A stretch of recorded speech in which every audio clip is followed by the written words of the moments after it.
Hello, Edward Groughan, the author of The Desert's Daughters. I have the pleasure this morning to be in the London Court bookstore. My story is about an Australian archaeologist.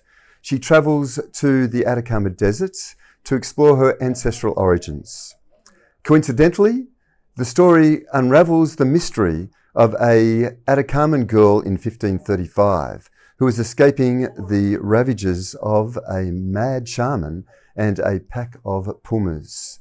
The story is essentially about identity. I hope you might enjoy the read.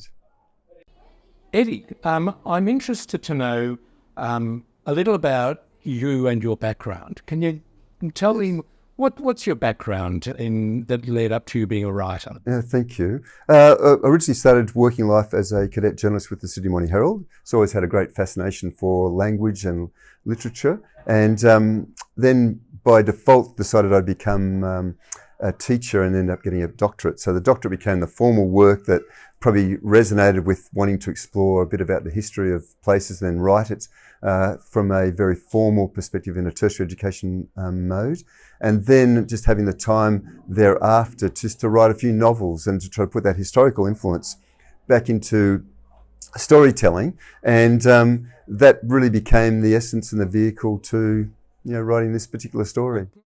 Well, okay, so what sort of books actually interest you that have been influential on you? Yeah, very. Look, I've always been an action adventure guy, and in modern times, things like C.J. Sanson or Chris Hammer have been stories of interest. But in the ages gone past, Alistair MacLean or Hammond Innes, the writers of that ilk. So I've always been interested in just stories that move along a bit. So I'm hoping that my particular story has elements of that in its writing.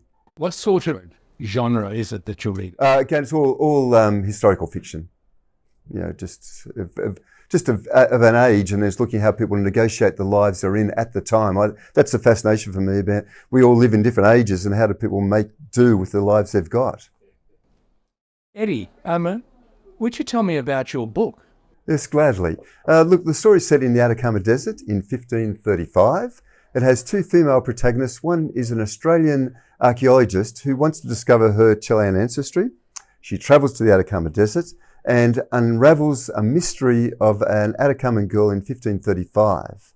The stories have a coincidental meeting spot around the archaeologist's background, and the story essentially tries to uncover what was happening to this girl on the desert. The story is really about identity and discovering who you are at the time that you're in, and then how you find a way to navigate through the challenges, whatever they might be in the age that we're born into. Oh, okay. And what inspired you to write this book?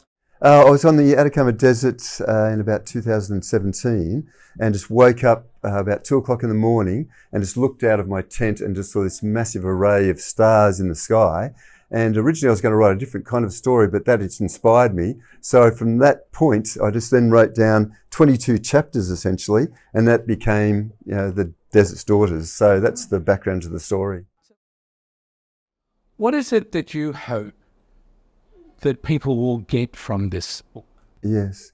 Look, there's a lot of weightiness around the research aspect, particularly around pre-Spanish culture.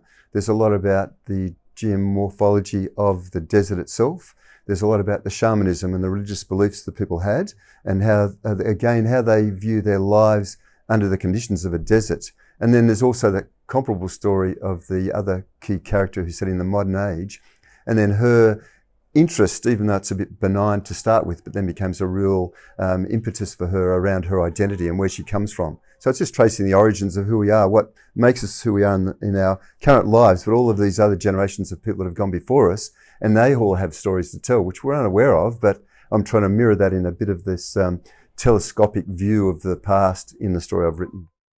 So do you have another book that you are contemplating that's going to be the follow-up to this book, or something completely? Look, if it's in London Court Books, I hope it'll be somewhere here in these shelves.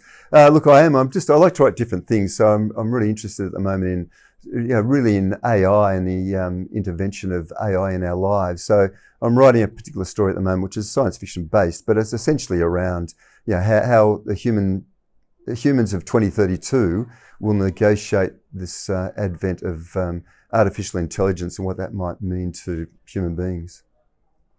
If I was to tell someone that your book's worth reading, what would you tell me to say? Worth reading. I think if you like a story that is intriguing and the uncertainty of the characters' approaches to the problems that are presented. So it's a mystery. I like the idea that it's a good mystery.